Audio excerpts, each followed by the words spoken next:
Good evening or good afternoon, everyone.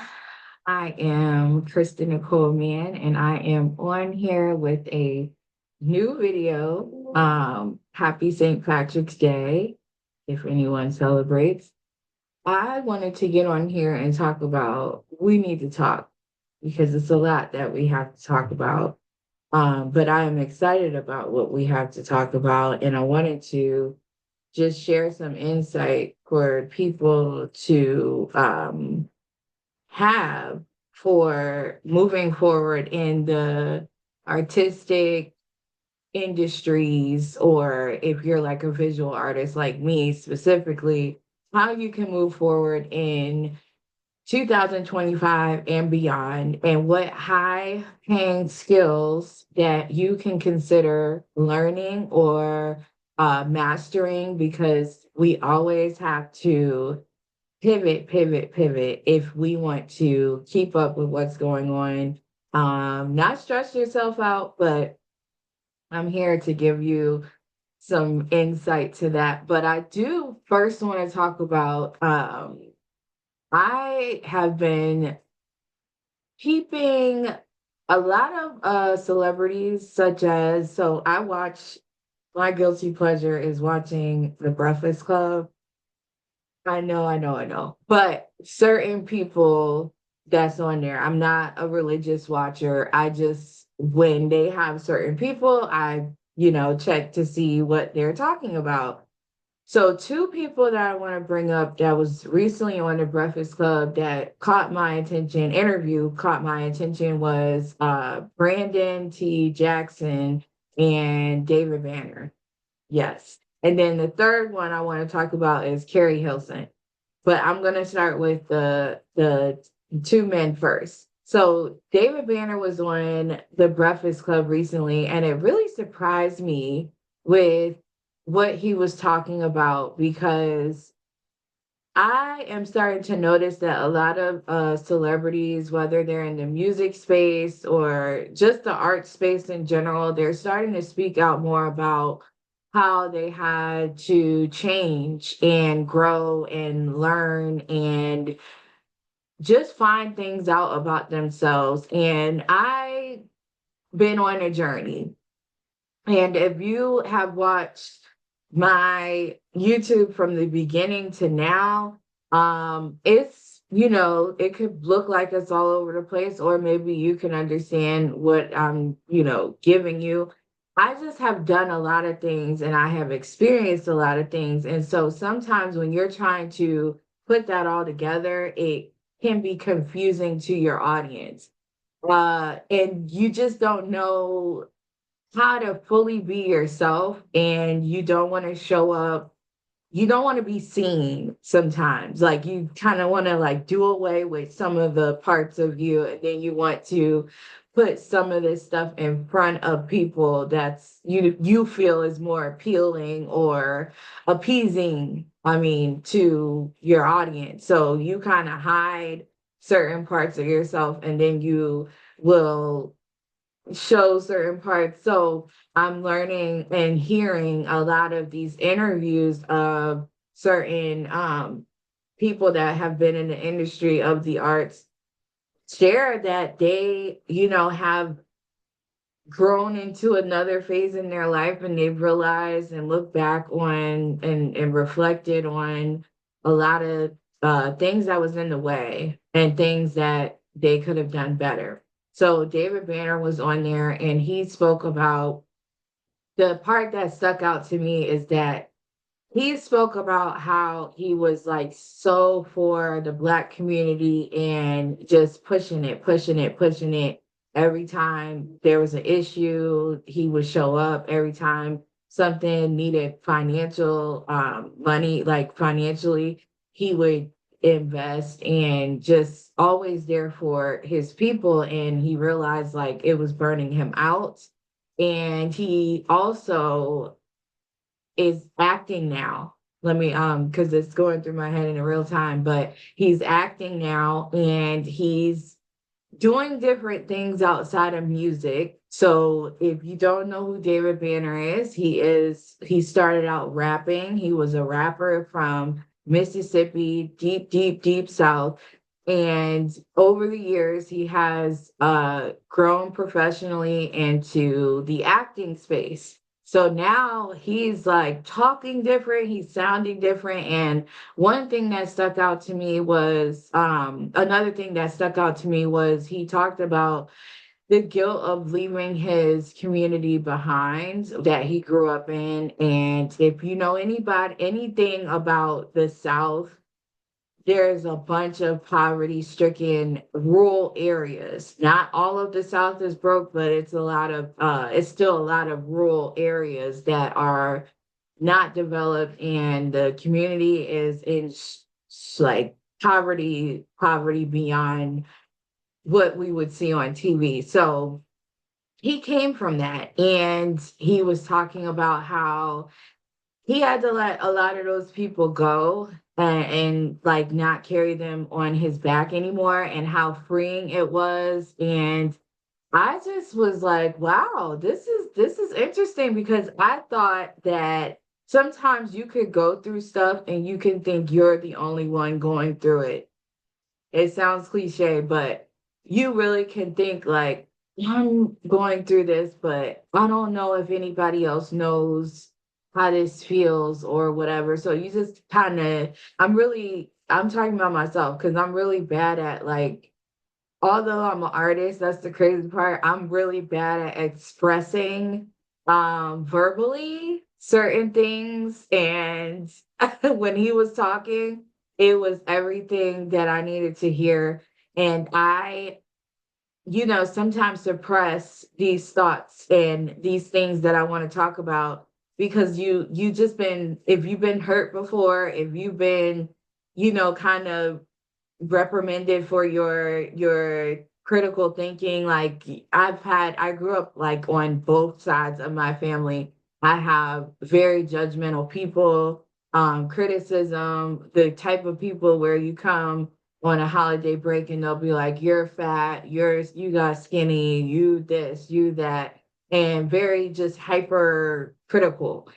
So when you grow up around that, you don't want to express anything because you're like, somebody's always going to judge it. So now that I'm like nowhere near these people, it's still some residue there. And I work, hard to get rid of a lot of it, but I find it still does come up every now and then when I really want to do something and I kind of think like, what are people going to think? Why am I not? So it's all those emotions come about, and you're kind of like, why am I not moving? Why am I not pressing towards the mark? And his interview really helped because he talked about a lot of those things, and I did some things in my past that I really was trying to uplift and uh, empower my community from what I thought was doing good, but everybody's not going to like what you're doing. Everybody's not going to receive, let me say that, like, it's not about liking. Everybody's not going to receive the way that you choose to give to your community. So you have to take that and not, and just kind of like throw it back and not internalize it. So when he was talking, that was a good one. And then Brandon T. Jackson, I just listened to that today. It came out today. If you're watching the replay, it came out recently. And he talked about being a part of a cult and how he got there to that point, because he said he lost his principles and what was valuable to him. And he ended up in this cult. You can go look it up yourself if you want to really get into that. But I never heard him say personally, like, how did he get to that point? So the Breakfast Club was kind of pushing him with a lot of questions, and he talked about being in this mindset of just, it was just, he couldn't describe it. And I felt that because I was part of something that I thought was good for me at the time. And it did start out good. But then as time went on, I should have got off the train and when I, got everything that I needed, but I kept going and moving along. And another key thing that he said is that he was used to dealing with the same kind of people for a couple of years when he was in this cult. He didn't deal with nobody else. And what he came to a revelation was that he was dying because he was not using his gift and he was doing something totally different. And I just was like, yes, this is the type of talk that I don't know about you, but this is the type of talk that gets me like excited because I'm like, yes, somebody's describing what I have been feeling these last couple of years. And by the grace of God, I am not part of anything to the point of it being cult like anymore. I recognize some parallels, and my biggest advice to people that want to show up on YouTube, want to create, want to do things in this world, make an impact, is like you cannot follow and be so immersed in what someone else wants you to do to the point where you're putting that before God. And I've said this before, and I don't know if any of you are a believer or not, but I'm so serious. Like I completely lost everything. Like I didn't lose everything to the point of like physical things because I still had somewhere to live. I still had my car, but I was at the point where I wasn't doing anything that was related to my gift. Like I did the things, and then during this process, I just started gradually just falling back, falling back, falling back. And then what ended up happening is that I was just totally not doing anything. I wasn't making any money. I stopped enjoying the things that I was enjoying. And to some extent, some of those things did have to be stripped away. So I'm not going to say everything. But with your gifting, though, it's like when you're not operating in it, you feel like you're going to die. Like you feel like you feel stuck. You feel not, no joy, no happiness. So he was talking about those things and how he had to lose everything in order to get back on track. And sometimes how God will see if you really will still believe in him when these things are not around. And it's a test. It really is a test. Excuse me. It's a test that you want to be able to pass, because if you don't pass, you're just going to keep having to go through it time and time again. So that was something that I really appreciated hearing from him and David Banner. And so let's cut to Keri Hilson. And before I give you the 5 things that you should be learning as a skill or perfecting as a skill if you are artists like me. So Keri Hilson dropped this Instagram yesterday. I think it was yesterday. Let me fact check myself because yeah, I believe it was yesterday, but she dropped it and she scrubbed her whole Instagram, and there's this dialogue that she's having with herself. And when you look at it initially, you're like, what is going on here? Because if you aren't a Keri Hilson fan, she is a R&B singer, and she hasn't came out with an album in like years. Like she's only did 2 albums that was out that she put out. Yeah, 2 actual albums.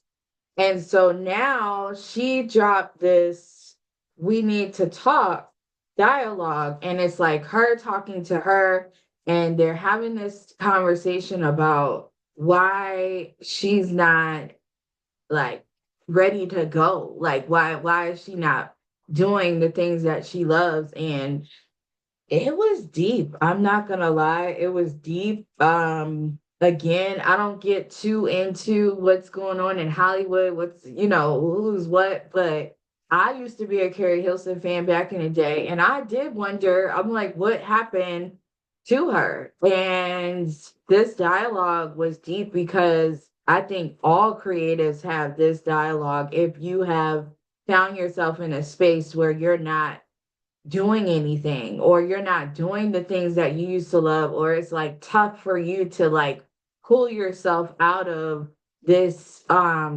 comfort of not really sharing your gift. I'm gonna call it what it is. Like, you don't be really sharing your gift if you're in this mode of I am protecting myself.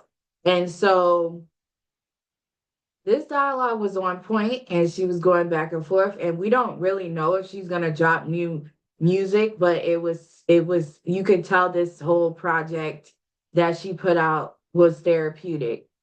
And I don't know what is in the future for Carrie Hilson, but I do think even her putting that out is just like it makes an impact, because you do wonder if you get in these modes where you're like, why is it so tough for me to just be me? Like, what am I? And what David Banner said in his interview is that, music hurt him at a time where it was like profound for him to be hurt by this music. And it took him a while to get back to just creating music without that thought or of it hurting him. So if you don't understand what I mean, it's like if something traumatic happens with the gifting that you have and it's altered your life and you really just like want to take a break from it, when you try to come back, it's like going to like pull at you. Like you're just gonna be like, "Mm, uh-uh." You're just gonna be like, why? Why did it why? And you're not gonna really want to go all out because it's gonna make you feel some type of way. And that's what he was talking about. And this is what I feel Carrie was talking about. So I wanted to connect those three dots. It's just weird how they like I think David Banner was last week, then Brandon T. Jackson today, and then Carrie Hilson last night. And I'm like, there's a common theme. So I do believe that there's a lot of people waking up right now to tapping back into their gifting. And if you already are tapped in, that's great. But there are highs and lows that happen that people don't talk about. They don't put it on, social media, and everybody doesn't have to, but I do think sometimes sharing will help people know how to maneuver through these hard times, that these valleys that we have, because it's not going to always be at the top. So why I'm on here, let's get into that. So 5 skills that artists can do or learn to earn more income in 2025, and I'm going to go through them briefly. So I would encourage you all to do extra research about these things. And I want you to just like try whatever jumps out to you. Sometimes we can get into these research modes where we just research, and we never do anything. So I just really want to put that out there, like, just start.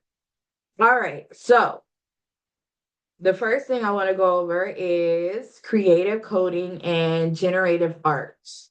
So, this is like discovering how programming languages are like Python and JavaScript, and it will help you evolve as like bringing artworks to tech companies. That's really big right now.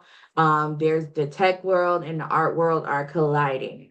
So you want to do your research about this. If this is something that it entices you to think of how you can fit in this world of artistry, because I don't think we're going to be moving away from technology. If not more, we're going to be leaning into it more with art and technology. So might as well learn it.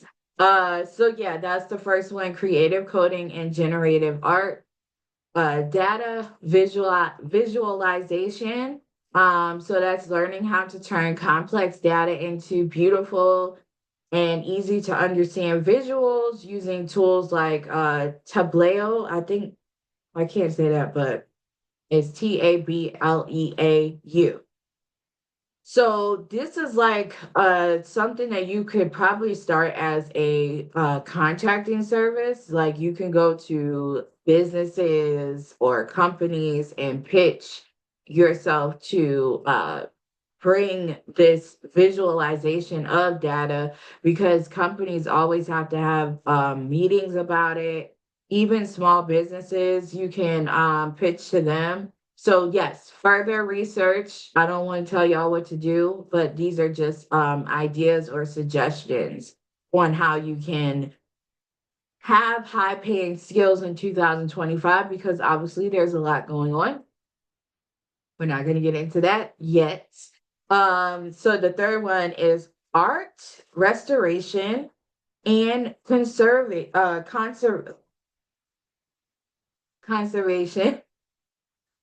So it's basically it's preserving art pieces. Now I thought this was interesting because it's not talked about a lot. And I was like, if I would have known this when I first started, like 8 years ago, I probably would have did this before everybody jumped on this. But you're basically fixing artwork, original artwork. So that could be canvases, that could be sculptures, that could be anything that your medium is. You could possibly help the museums and private collectors preserve their artwork, because sometimes when it's transferring from museum to museum, it sometimes gets torn. It sometimes get a little nick here and there. So if you are a expert in specializing in preserving art, I would definitely look into this. There's a bunch of private collectors, there's a bunch of museums still that you could offer your services to. So this is just something to think about. I'm gonna put this on my TikTok too.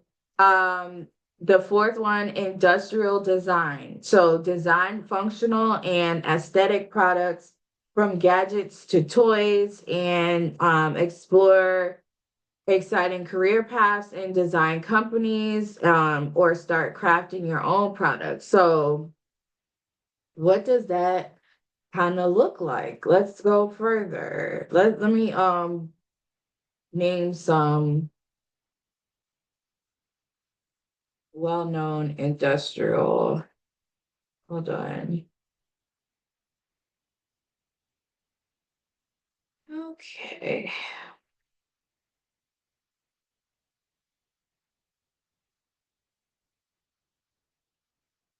Okay, so you basically my trash is true.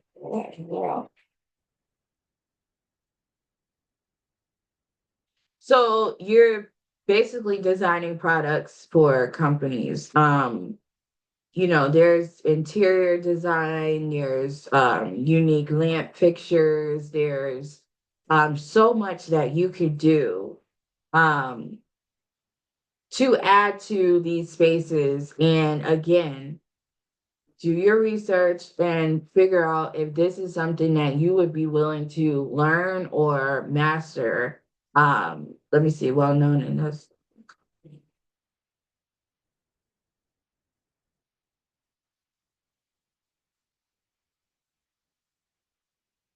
I really, my computer is not on Google. I don't know why. Stop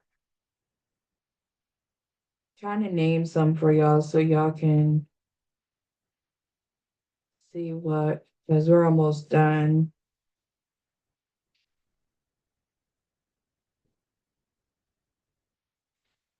Okay, so frog design, pentagram, design works. These are like popular industrial design companies. IDEO. All right, so that's that. Now, the last one is art therapy. This is something that I'm considering looking into. You can use your art in therapeutic ways in settings like hospitals and schools. And I kind of already do this. So it's something that you could get certified for. Obviously, you could go to school, college, like, completely to be a therapist, and they have the art therapist entity. But you can really network your way into either assisting a therapist in this or a school in the borderline aspect of how kids can explore creativity to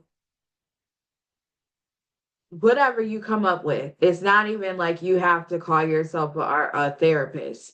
There's so many ways that you can just bring projects to these places and work with the certain groups of people. So that's a high paying, that's in high demand. And when I was going over this, I was like, oh, I really need to, because I have on my website, I have articulation sessions that people can take with me one on one. And we kind of just talk about like what's going on, nothing too deep, but we do a project together. And we sorry, I'm getting a text.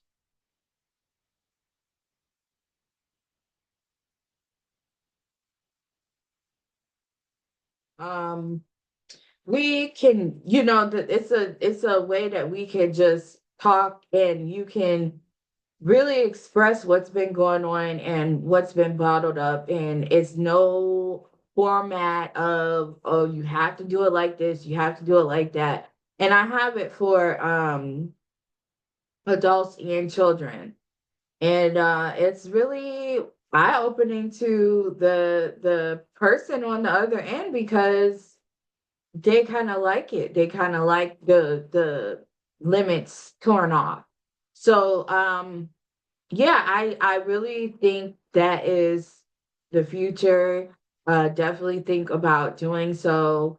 And I hope this helps you just get the ball rolling in what you want to do as a artist in the future, and even starting right now, because we need skills. All of us need skills. It doesn't matter if you do crafts, it's a skill. It's a skill. So hope this helps. I will be back on here sometime or another to do a craft. But yeah, go to my TikTok. It's Kristen Nicole Man. And also I'm that on Instagram, Kristen Nicole Man. Chris and then 10 EEN. And then www.kristennicoleman is my website. I have a bunch of children's books, journals. I do have some artwork on there, art prints, um, just the whole thing. So yes, definitely support. That's how I support this channel. And I hope to talk to you soon. Have a good day. Bye.